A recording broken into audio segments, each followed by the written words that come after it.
Hello, j'espère que vous allez bien aujourd'hui.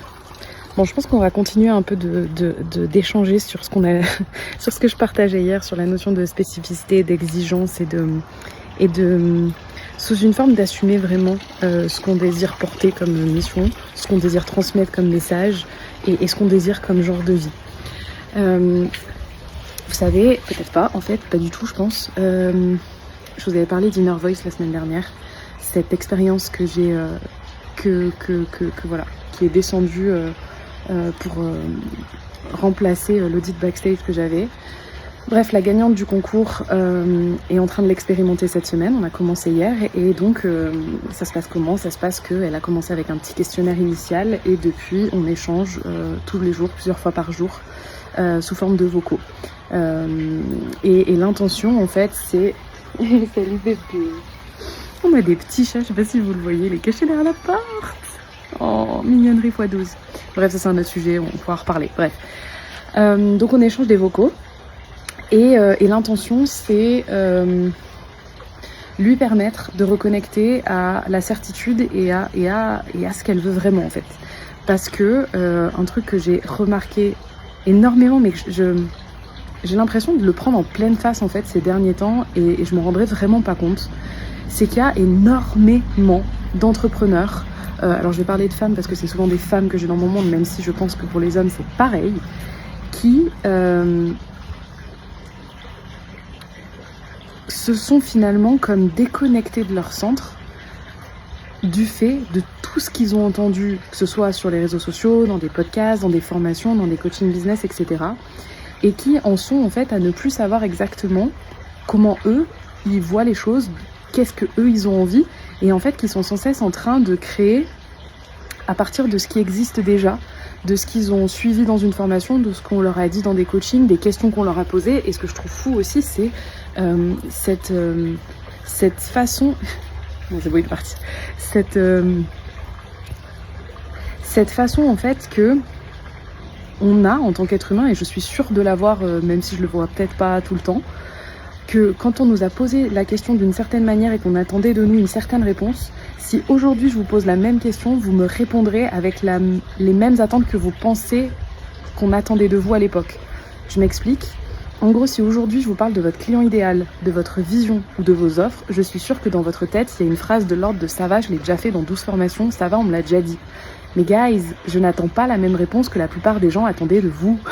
En fait, c'est ça, c'est que on est tellement matrixé avec des codes et des notions qu'on nous a toujours rabâchées qu'en fait, on en vient à avoir des automatismes de fou, même dans notre inspiration et notre créativité en lien avec l'entreprise.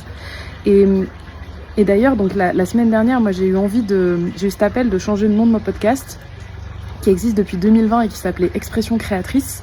Aujourd'hui, il va s'appeler Business Frequencies. Je suis en train de tout changer parce qu'en fait, c'est vraiment ça que j'ai envie. Moi, ma médecine, c'est le Business Frequencies. C'est comment, en fait, on rend le business fréquentiel, comment on casse les codes de l'entrepreneuriat standard et de tout ce qu'on nous a inculqué. Pas pour casser parce que c'est fun de casser, mais juste, c'est plutôt casser un peu comme, vous savez, cet art japonais, je crois, où quand on casse quelque chose, et ben en fait, pour le recoller, on met de l'or dedans. Moi, c'est un peu ça, mon idée. C'est finalement, allons casser tout ce qu'il y a autour de nous, pas dans le but de détruire, mais dans le but de juste, on va déménager l'appart. Tu sais, on va enlever tous les meubles, toute la déco, et en fait, on va voir qu'est-ce qu'on garde ou pas. On va faire un réel tri. Tu sais, je suis peut-être un peu la Marie Kondo du business, en fait. On va réapprendre à ranger les choses comme vous avez vraiment envie de les ranger, de choisir les couleurs qui vous plaisent vraiment, etc. Et puis, il y a aussi quelque chose que je vois énormément, c'est que moi, en tout cas, les femmes qui viennent dans mes espaces individuels, c'est pas des femmes qui savent pas ce qu'elles veulent. C'est des femmes qui savent profondément quelle est leur médecine, qui savent profondément quelle est leur grande vision, qui ont des notions plus ou moins avancées sur leurs offres, leurs prix, etc. Ça c'est encore autre chose. Mais en tout cas, la plupart qui viennent chez moi, elles ont déjà une vision, elles ont déjà une spécificité, un truc qu'elles ont envie d'amener. Même si les mots sont pas clairs, même si elles tournent autour depuis plusieurs années, elles savent ce truc-là. Puis moi, je suis pas la nana qui va vous dire quelle est votre médecine et qui va vous dire quelle est votre grande vision. Ça, vous savez. Moi, je suis celle avec qui, en fait, on va aller déconstruire ce qui n'est plus bon pour vous et en fait, on va aller revenir à ce truc de le comment, c'est pas votre histoire. Et le comment, c'est pas, en tout cas, encore une fois, dans ma vision, hein, prenez si ça vous parle, prenez pas si ça vous parle pas, mais c'est pas à un coach ou un consultant de vous dire comment vous allez mettre en place les choses. C'est vous qui savez, les gars, en fait. Vous êtes dans votre responsabilité, dans votre leadership, dans votre pouvoir personnel. Et moi, je ne veux pas de personnes en face de moi qui attendent de moi que je fasse les choses pour elles. Même dans notre agence de branding création, on ne fait pas tout nu dans la bouche de nos clients. Il y a vraiment un processus de co-construction où oui, à la fin, ils nous délèguent le comment, mais ce comment-là, il a été designé par le créateur de l'entreprise. Je veux dire, moi, je ne veux pas enlever cette créativité-là, en fait, à mon client. Bien sûr que, de par mes connaissances, mon expertise et ma créativité et mes idées, bien sûr que je vais aller nourrir les choses. Bien sûr que ça va permettre de faire éclore souvent un plan C, en fait. C'est pas le plan A, c'est pas le plan B, c'est souvent le plan C qui naît. Mais parce que, en fait, je ne prends pas le leadership, je ne prends pas le... Je sais pas quel mot employer, ils sont vus et revus ces mots, mais c'est pas, je prends pas le pouvoir personnel, la responsabilité de l'autre en fait. Et donc le business frequency, c'est ça, c'est vous avez votre vision, vous avez votre médecine personnelle. Ensemble, on va peut-être affiner ça, on va aller voir toutes les parties de vous qui l'assument pas complètement, toutes les parties de vous qui pensent que associer ça et ça, c'est pas possible, que en fait c'est en ça que je dis je prends soin de l'humaine, c'est parce que je prends soin de vos pensées, de vos croyances, de vos émotions, de vos limitations, etc. Et ensuite, le comment, c'est pas notre affaire. Le comment, c'est la vie, en fait. Le comment, c'est vous allez vous laisser inspirer par les actions qui vont vous venir, par les croyances qui vont tomber, par les idées un petit peu folles et inconfortables qui vont venir. Et en fait, vous allez créer à partir de ça. Et c'est pour ça que dans ce que je fais, il y a des accompagnements qui sont plus courts, il y a des accompagnements plus intensifs selon où vous en êtes. Parce que parfois...